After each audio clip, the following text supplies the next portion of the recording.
Avec à la une balade au Lorrain dans les champs d'une exploitation totalement dédiée au bio. La ferme de Morne-Capot souhaite révolutionner sa production après 5 ans d'exploitation.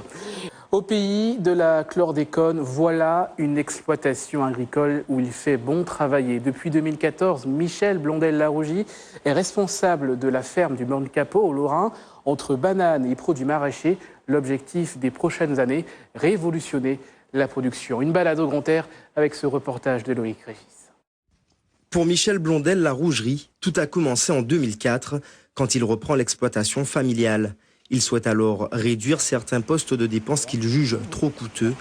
De là viendra le déclic pour l'utilisation de produits naturels. On mettait des nématicides pour tuer les nématodes qui abîmaient nos pieds de banane. Et finalement, on a des nématodes dans la forêt qui combattent les mauvaises nématodes. On a des champignons qui arrivent à combattre énormément de choses dans le sol. On a des bactéries, on a énormément d'affaires qui font que la nature travaille pour moi. Une prise de conscience qui prendra du temps à se concrétiser. Il lui faudra attendre 10 ans pour que ces premières cultures bio sortent de terre. Sur ce sol totalement régénéré, plusieurs variétés poussent en même temps, des bananes à côté de papayes ou piments. Un principe unique en Martinique et qui ne perturbe pas les récoltes. On récolte à 11 mois parce qu'on est en altitude. Aujourd'hui, regardez les régimes, on va les récolter à 9-10 mois. Donc on est en train de raccourcir notre cycle. On a, au niveau des récoltes, on gagne 2 semaines sur la récolte. 2 semaines de grossissement. C'est-à-dire 2 semaines en moins, et notre banane est impeccable. On peut l'envoyer, on peut la récolter. Faire confiance à Mère Nature, c'est le credo du responsable de l'exploitation. Pour progresser davantage dans sa démarche, il a fait appel à un chercheur cubain.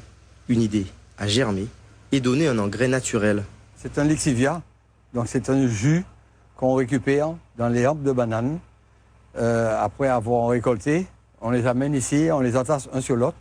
Et après, on rajoute des micro-organismes que nous avons récupérés dans la forêt et qui vont manger toutes les cellules que nous avons à l'intérieur de la hampe.